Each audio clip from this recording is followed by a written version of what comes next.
요즘 그런 얘기 많이 하더라고요. 예배당에는, 주일날 예배당에는 교인들이 있는데 평일날 세상에는 교인들이 어디 있는지 모르겠더라. 그런 얘기 자주 하대요. 왜 그런가? 그런 거 생각해 보면, 여러분, 실제로는 예배당 밖에서도 묵묵히 자기의 믿음의 삶을 감당한 사람들이 많이 있습니다. 그런 사람들 많이 보거든요. 그런데 어떻게 그것은 묻혀버리고 월요일부터 토요일까지는 신자를, 그리스도인을 찾아보기 어렵더라. 그런 얘기가 많이 나오는가? 여러분, 그것은 분명합니다. 뭐든 데이터는 도드라진 것을 추려다가 얘기하는 경향이 있거든요. 조용하고 별로 이슈가 되지 않는 것에 대해서는 막 그냥 묻어버리고 가는 경향이 있기 때문에 아마 그럴 것이다. 그런 생각이 듭니다. 그러니까 여러분들에게 한번 물어보고 싶어요. 충성 어때요? 충성이 아버지 빼고 충성을 끼고 사는데, 그죠? 순종 어때요? 오늘은 그 얘기를 좀 해보려고 합니다. 신앙은 여러분, 세상의 그 이치와 마찬가지로 심은 대로 거두는 특성이 있습니다. 그래서 심은 대로 거둔다 그러잖아요. 순종을 심으면 순종과 연결된 언약의 삶이 내게 이루어질 것입니다. 그 반대는 그렇게 될 것입니다. 오늘 본문에 보면 어떤 포도원 주인이 두 아들이 있습니다. 그래서 아버지가 맏아들에게 먼저 얘기합니다. 포도원에 가서 일 좀 해야겠다. 그랬더니 한치의 망설임도 없이 큰아들은 가겠습니다. 하겠습니다. 그러고 사라졌습니다. 어디로 사라졌어요? 아버지의 포도원으로 간 것이 아니고 자기가 하고 싶은 곳으로 사라졌습니다. 둘째 아들에게 똑같은 얘기를 했습니다. 그랬더니 NO! 싫어요. 나는 안 할 거예요. 이 둘째 아들의 반응을 보면서 그런 생각을 해요. 너무 오냐오냐 하면서 키운 거 아닌가? 또 다르게 생각해 볼 수 있는 것은, 여러분, 포도라고, 농사라고 하는 것은 여러분 가벼운 것이 아닙니다. 제가 농업을 경험해 보니까 가벼운 게 아니에요. 대단히 전문성을 요하는 것이 농업이더라고요. 그래서 아마 이 둘째 아들은 이 전문적인 사람이 해야 되는데, 나 같은 사람이 어떻게 거기 가서 일한단 말이요. 아마 이런 의사 표현일 수도 있겠다 싶은 생각이 듭니다. 어쨌든 둘째 아들은 안 가겠습니다 그랬는데 나중에 보니까 포도원에 가서 일을 하고 있는 겁니다. 누가 아버지의 뜻대로 하였는가? 두 아들을 비교해서 누가 아버지의 뜻대로 행하였는가라고 하는 겁니다. 그런데 이제 이 질문을 살펴보면, 또 이 반응을 하는 두 아들을 살펴보면, 둘 중에 하나는 아버지의 뜻대로 포도원에 가서 일했습니다. 그런데 아버지의 뜻대로 순종을 했지만 아버지를 기쁘게 한 자식은 한 놈도 없다. 그런 생각이 듭니다. 여러분, 포도원에 가서 일 좀 하면 좋겠다, 첫째야. 가겠습니다. 가서 일 좀 하면 어때요? 그럼 아버지가 얼마나 기분 좋았겠습니까? 둘째에게 얘기합니다. 너 좀 가서 하면 어때? 하겠습니다. 그러고 갔으면 얼마나 좋겠어요. 아버지의 뜻을 순종하는데, 뜻을 따르는데 아버지에게 기쁨을 준 아들은 하나도 없다. 그런 생각을 지울 수가 없어요. 이 본문을 보면. 그래서 저는 그런 생각하는 거예요. 우리가 그리스도인으로서 믿음의 삶을 산다고 할 때, 여러분, 억지로 순종하고 억지로 나아가고 억지로 해보려고 노력하는 것이 아니라, 주께서 나를 기쁘게 받으셔서 독생자를 주신 것처럼 나도 기쁘게 감사한 마음으로 주님의 일을 하면 얼마나 좋을까? 주의 뜻을 감당하면 얼마나 좋을까? 여러분, 순종하는데 무슨 이것저것 따질 게 뭐 있겠습니까? 안 그래요? 어떤 사람 단무지 얘기하더라고요. 순종이 뭐냐? 단무지다. 단무지가 뭐냐? 단순하고 무식하게 지금 그 말대로 하는 것이 순종이다. 그런 얘기하는 사람이 있더라고요. 여러분, 하나님 앞에서 결국 그런 거 아니겠습니까? 우리가 여러분 무슨 얘기를 어떤 복잡한 어떤 하나님 앞에 이런 제안을 할 수 있겠습니까? 아버지의 뜻대로 할 뿐만 아니고 아버지의 기쁨이 되는 믿음의 삶을 살아간다면 그 얼마나 좋을까? 여러분 그런 생각하지 않습니까? 우리의 자녀들이 있어요. 마지못해 어쩔 수 없이 여러분 나이가 들면 들수록 그런 자녀들이 생긴대요.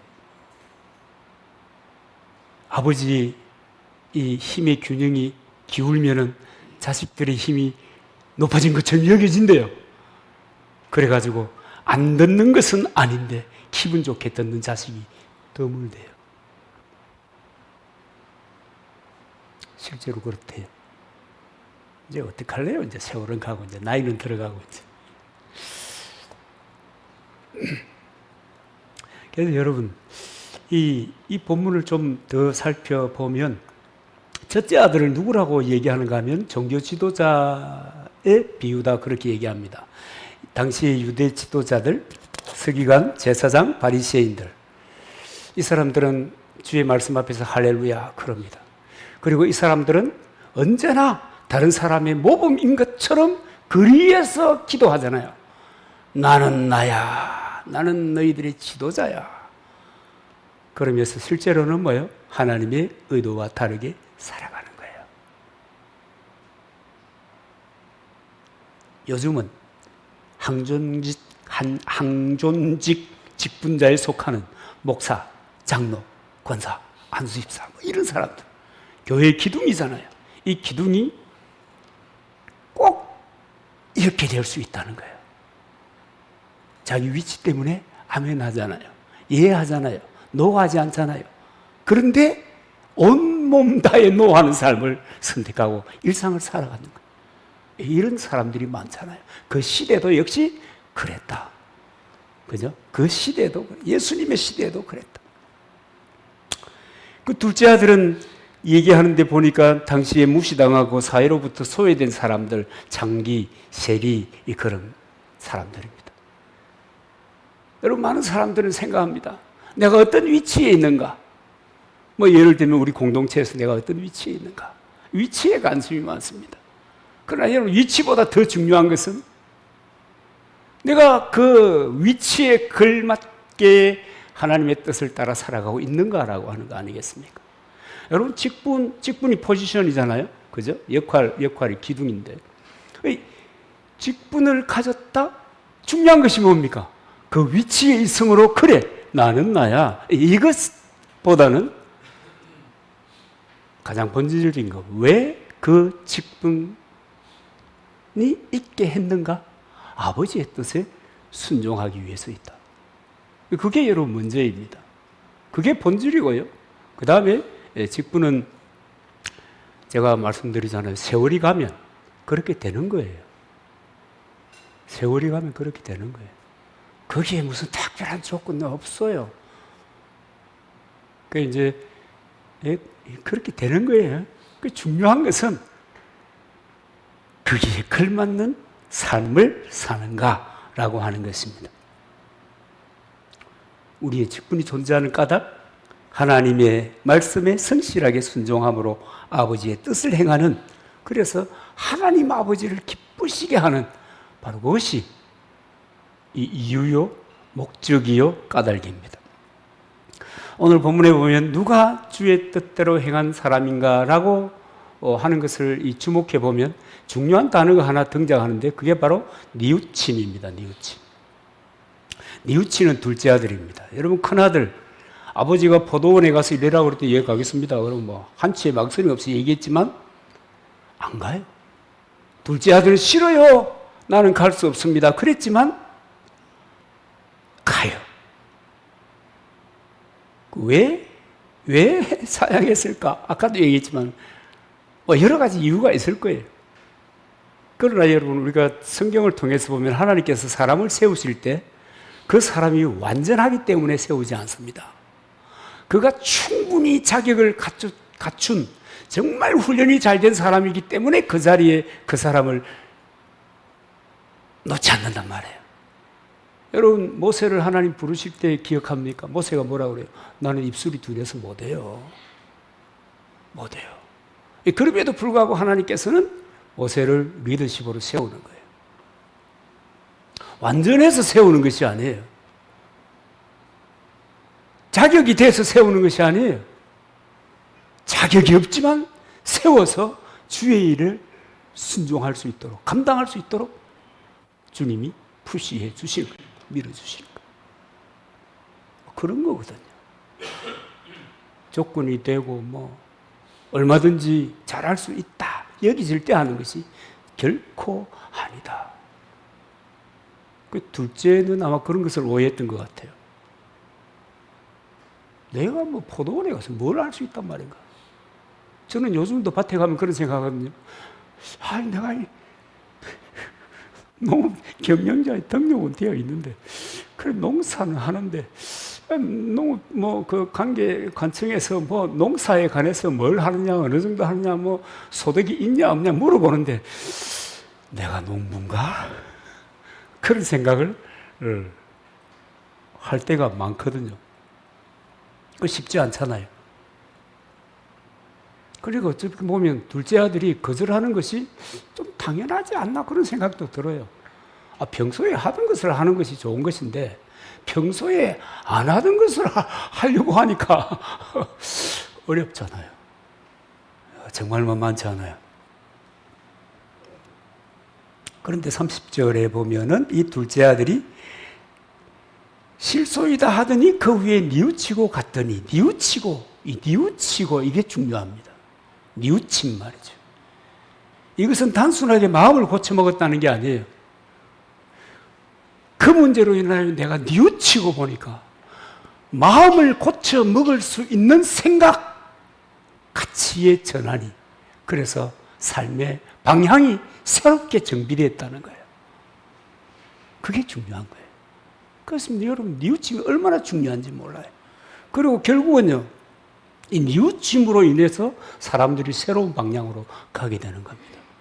여러분, 우리가 일생을 살다 보면 이것이 하나님의 뜻이겠다. 신자들은 그렇게 생각하잖아요. 이것이 하나님의 뜻이겠다. 주여, 이것이 하나님의 뜻입니까? 그리고 열심히 갑니다. 가다가 어려움이 너무 많은 거예요. 하나님 뜻이 아닙니까?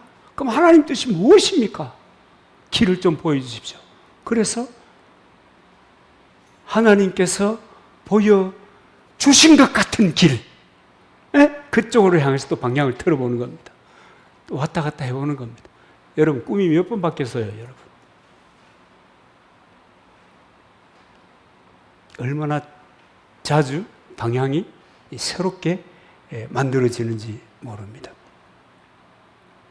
그러나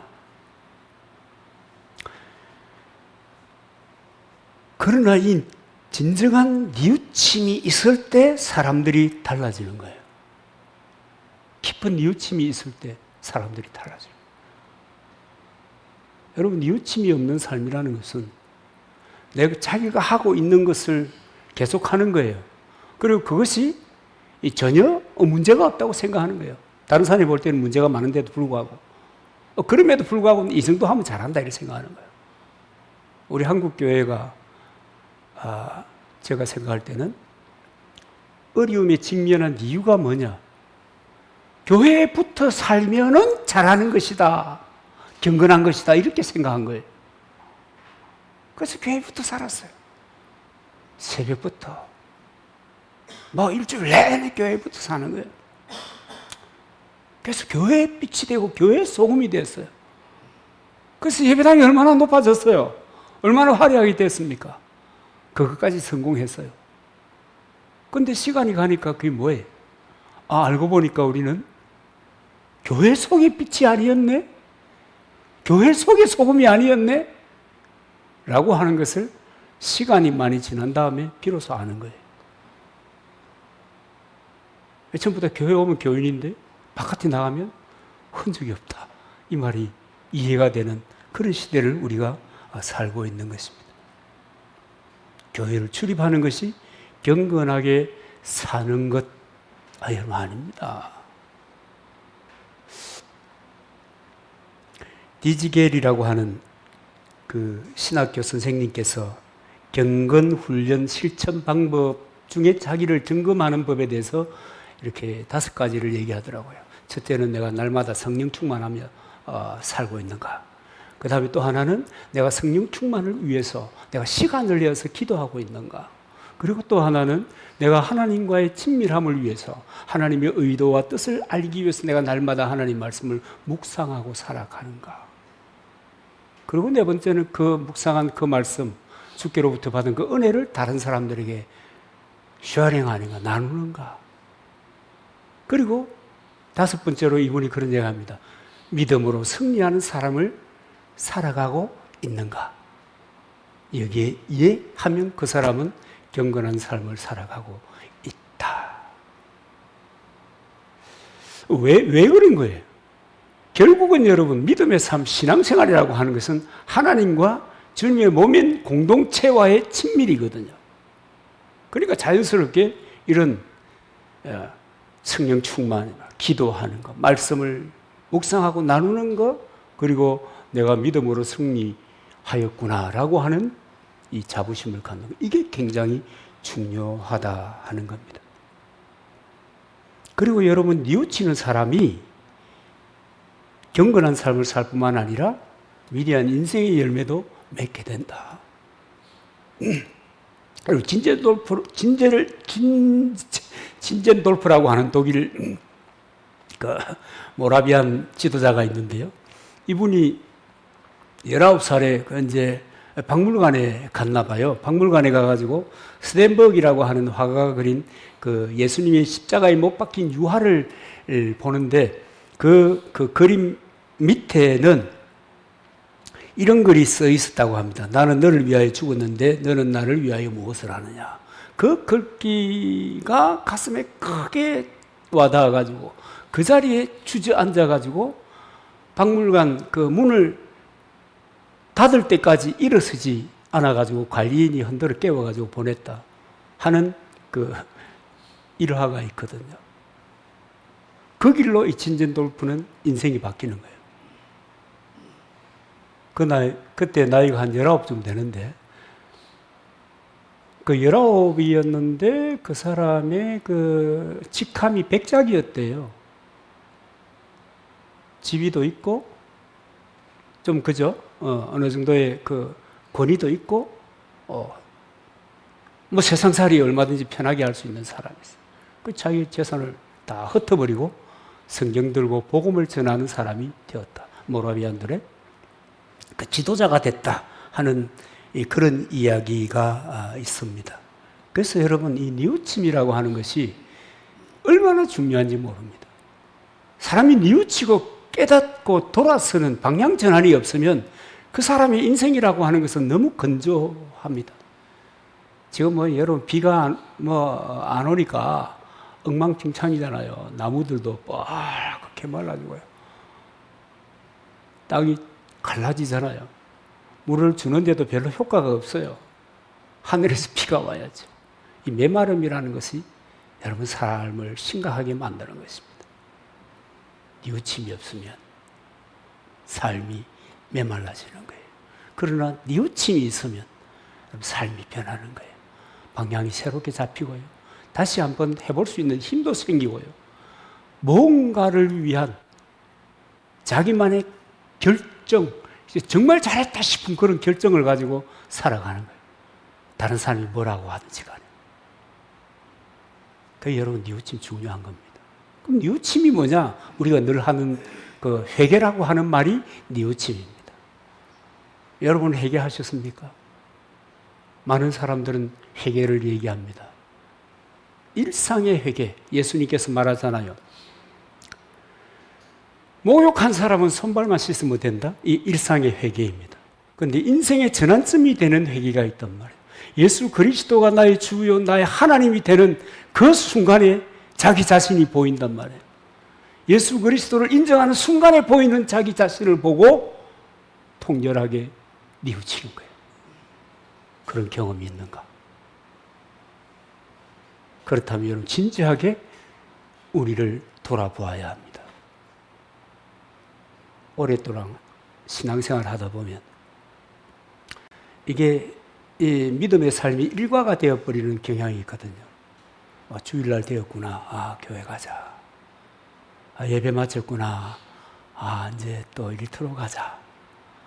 이런 일상이 되어버리면, 그리고 무감각해져 버리면, 여러분 그냥 종교 생활을 하면서 예배당에 출퇴근하면서 그래 내가 이 정도 하는 것도 잘하는 거지. 내가 이 정도만 하면 되지 뭘 더 바래. 안 믿는 사람도 심지어 있는데 이런 생각을 가지고 살아가게 되는 거예요.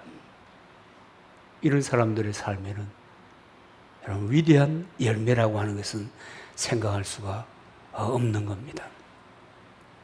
그래서 여러분 이 회개가 뉘우침이 개인적으로 다가올 때는 여러분 그 인생이 변하는 거고요.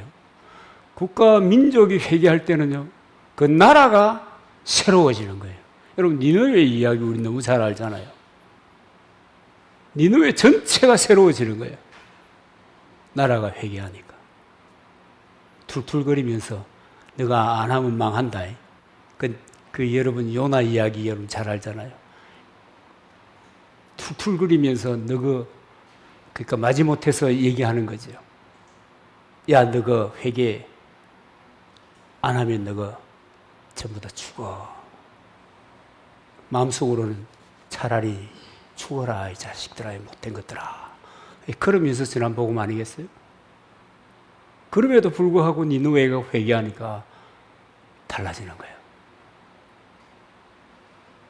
뉘우침 너무 중요합니다. 둘째 아들이 실소이다 하였습니다. 그러나 다시 뉘우치고 돌아갔기 때문에 이 둘째 아들이 아버지의 뜻대로 했다라고 합니다. 결국은 여러분 순종이라는 게 뭡니까? 결국은 아버지의 뜻대로 행하는 것이 순종이고, 그죠? 아버지의 뜻은 성경의 기록입니다. 하나님의 말씀입니다. 그 말씀을 따라 살려고 애를 쓰는 것이 순종하는 거예요. 그럼 그렇지 않는 것이 뭐예요? 안순종이지 뭐예요. 불순종이죠.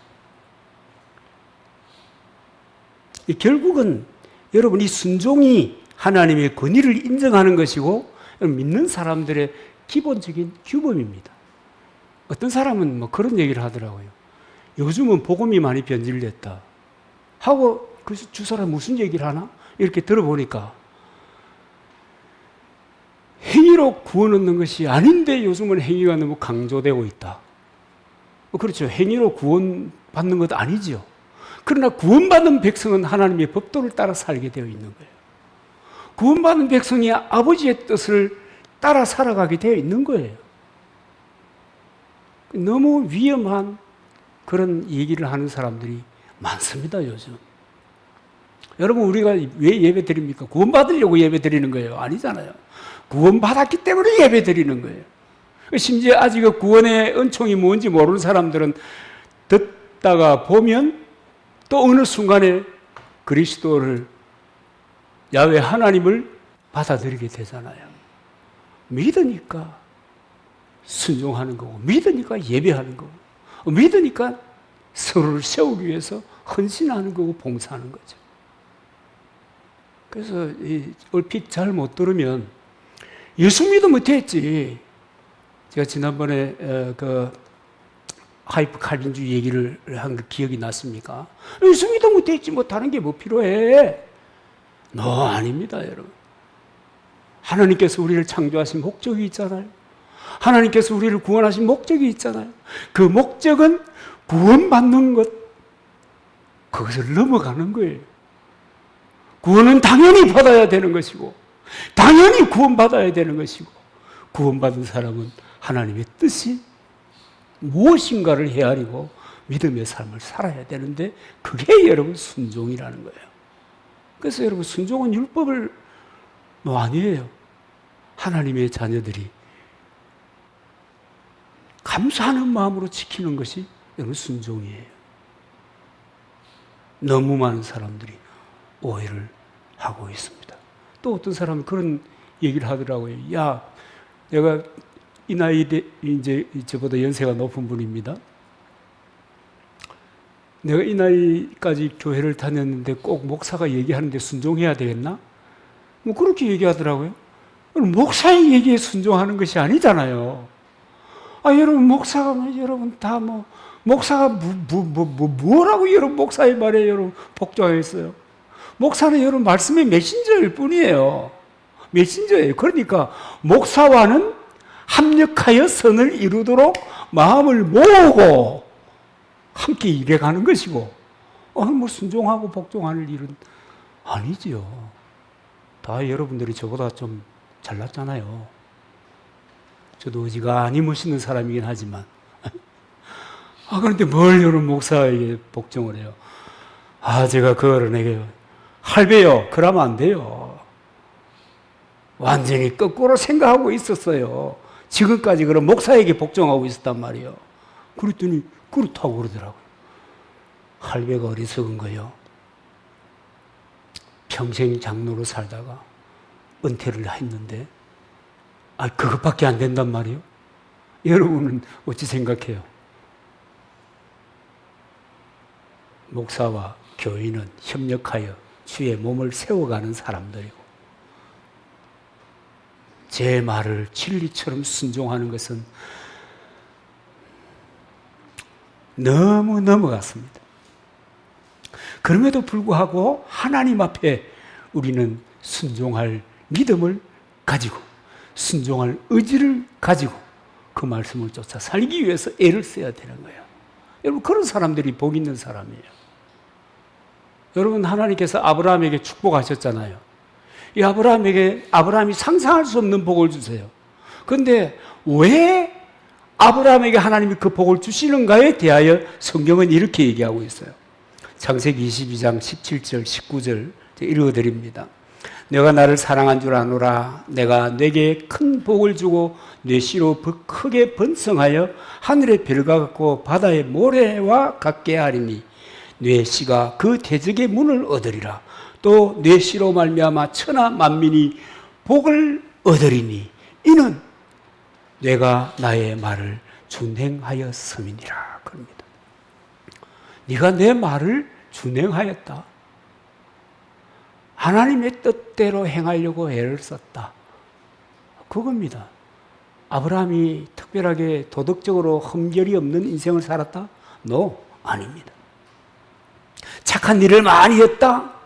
이웃들에게 밥 퍼주는 일을 평생 했다? 그런 거 아니에요. 하나님의 말씀을 순종했다. 그래서 여러분 복을 얻게 되는 것이에요. 여러분 구원은 선물입니다. 마르고 닳도록 얘기하는데요. 구원은 선물입니다. 믿는 자에게 거저 주시는 선물이에요. 그러나 그 삶에 다가오는 풍성함이라고 하는 것은 조건적이다. 하나님께서 내 믿음의 삶을 보시고 그 마음에 합할 때 은혜와 복을 베풀어 주시는 거예요. 성경이 그렇게 얘기하고 있잖아요.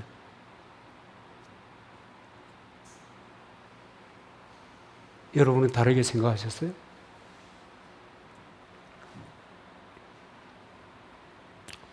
그래서 여러분 순종이라고 하는 것은 하나님의 인정을 받는 것이고 결국 여러분 자기가 잘 되고 행복해지는 비결이 순종이에요. 그러니까 날 더운데 순종이 뭐냐 말이에요. 야 참 오늘도 참 그러고 앉아있을 일이 아니라니까요. 정말 인생의 행복이 뭐냐? 하나님의 그 말씀 앞에서 내가 감사함으로 순종하는 삶을 살아가는 거예요. 상황이 어렵더라도 당장의 상황이 풀리지 않는 고리 속에 걸려가지고 헤맨다고 하더라도 그렇다고 하더라도 상황을 넘어서 주의 말씀이므로 내가 따르겠나이다. 그러는 거예요. 그 사람들이 뭐 하는 사람이에요? 마대 테스 제자. 제자인 거예요. 주님의 제자인 겁니다. 여러분 순종이 복을 부르고 삶의 기적을 경험하는 통로가 됩니다. 열왕기하 5장에 보면 나아만이라고 하는 사람 알죠? 나아만이 문둥병자였습니다. 당시로서는 불치병이죠. 그런데 신기한 소식을 듣는 거예요. 이스라엘에 가면 엘리사라고 하는 분이 있는데 그분을 만나면 나을 수 있다. 그래갖고 엘리사 찾아갔는데 나오지도 안 하고 요단강이 그 물에 가서 7번 씻으라 그러잖아요. 기분 나쁘잖아요. 그래서 나만이 뭐라고 얘기해요? 우리나라에 맑은 강이 없나? 가자고 마마! 이러고 가려고 하는데 그 수하 중에 한 사람이 그러잖아요. 어디 우리가 목욕하러 왔습니까? 엘리사의 말에 순종하러 왔죠. 이게 중요한 겁니다. 우리 목욕하러 왔어요. 순종하러 왔지 않습니까? 그 순종하는 게 뭐가 그리 어려워요? 그래가지고 순종했더니 나만에게 기적이 일어나는 겁니다. 여러분, 우리가 교회에 나왔어요. 하나님을 믿어요. 구원받았어요. 왜 구원받았어요? 왜 여러분 하나님을 섬겨요? 왜 그래요?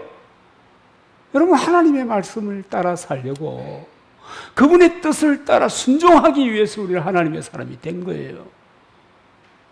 그런 거예요. 그런 거지. 다른 거 있어요? 순종하다 보니 은혜를 입게 되고, 순종하다 보니 하나님을 경험하게 되고, 순종하다 보니 주께서 내 인생에 꼬여있는 실타래를 풀어주시는 감동을 경험하게 되고, 그러므로 주님과 더 친밀한 삶을 살아가게 되는 거죠. 여러분, 아까 우리 요나 얘기도 했지만은 아미떼 아들 요나에게 니느웨로 가서 복음 전하라 그러니까 인간적인 생각을 하면서 아이고 그 피로물 놈들 기고만장하고 주변에 있는 나라들에게 아주 못된 짓만 하는 놈들 잘됐다 요번 기회에 그냥 확 망해버려라 그러고 도망갔잖아요. 그런데 그 말씀에 불순종하는 그 인간 때문에 배 전체가, 공동체 전체가 위기를 만나는 거예요. 그 인간 때문에. 요나, 나 때문에 이렇게 하려고 하니까 조금 그 시기 해가지고 그 인간 때문에 그러는 건데, 그 인간 때문에 그 인간은 물에 빠지게 되고, 공동체는 이 생사의 기로에 놓이게 되고, 개인적인 재난이 요나에게 오잖아요. 대부분 여러분 그런 거거든요. 순종이라고 하는 것은 하나님의 백성들이 자연스럽게 받아들여야 될 삶의 그냥 기본적인 그 규범이에요. 우리 두끼 드시는 분 계세요? 연세 드셨다고 해가지고 풀만 드시는 분 계세요? 안 돼요. 삼시세끼 어지간하면 드시고, 또 어지간하면 단백질도 챙겨 드시고, 계란이라도 그래 해야 되는 겁니다. 일상이라고 하는 것이 굉장히 중요하거든요. 일상 속에서 하나님의 말씀을 따라 살아가는 것이 여러분 얼마나 중요하고 귀한 건지 몰라요. 여러분, 순종이 축복입니다. 불순종이요 고통입니다. 이게 편한 게 아니라고요. 아버지의 뜻대로 하는 것이 순종입니다. 그러면 이제 생각해 볼 것은 이제 두 아들에게 아버지가 원했던 궁극적인 것은 뭡니까? 아버지의 포도원에 가서 일하는 거잖아요. 이 포도원이 뭡니까? 주님의 몸된 공동체, 교회를 얘기하는 거예요. 결국 아버지의 뜻을 행한다는 것은 공동체를 세우는 일을 하는 거예요. 예배하고 교제하고 서로 세워나가고 복음을 전하고 공동체를 튼실하게 만들어가고, 그게 아버지가 그 자녀들에게 원하는 일이에요. 그럴 때 어떻게 일할 것이냐? 여러분, 당연히 감사한 마음으로, 자원하는 마음으로 해야죠. 여러분, 자원하는 마음으로 해야 됩니다. 권해가지고 밀어가지고 자원하는 마음으로 해야 됩니다. 이게 하나님의 원칙입니다. 그리고 기쁨으로 해야 돼요. 그리고요, 변치 말고 해야 돼요. 끝까지 하는 거예요. 그 다음에 누가 어쨌더라 알아주더라 몰라주더라 개의치 않고 해야 되는 겁니다. 왜요? 주님이 아시잖아요. 이 주 안에서 일하는 법을 모르면 중간에 포기하게 되는 거예요. 불편하면 포기해요. 기분 나빠도 포기해요. 손해봤다는 생각이 들어도 포기해요. 포기하는 거예요. 묵묵히. 제가 묵묵히라는 단어를 좋아하는데 그 좋아하는 이유가 뭐냐, 신앙생활이 뭐냐 하고 평생을 공부해 보니까 결국 신앙생활이라고 하는 것은 그리스도를 믿고 그리스도를 알고 그리스도를 따르고 난 그 이후부터 끊임없이 그분의 말씀을 붙잡고 그분과 교제하면서 살아가는 것이다. 저는 그렇게 이해를 했어요. 그러니까 불처럼 뜨겁게 이것도 필요하겠죠. 그러나 묵묵히 그런 것이 중요합니다. 그래서 여러분, 우리는 아버지의 뜻대로 순종하며 살아가는 사람들이 되어야 합니다. 주님의 말씀을 듣고 아는 즉시로 뉘우치고 수정하고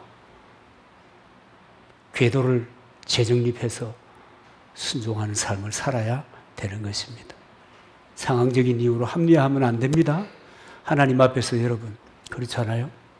뭘 생각하고 말고가 있습니까?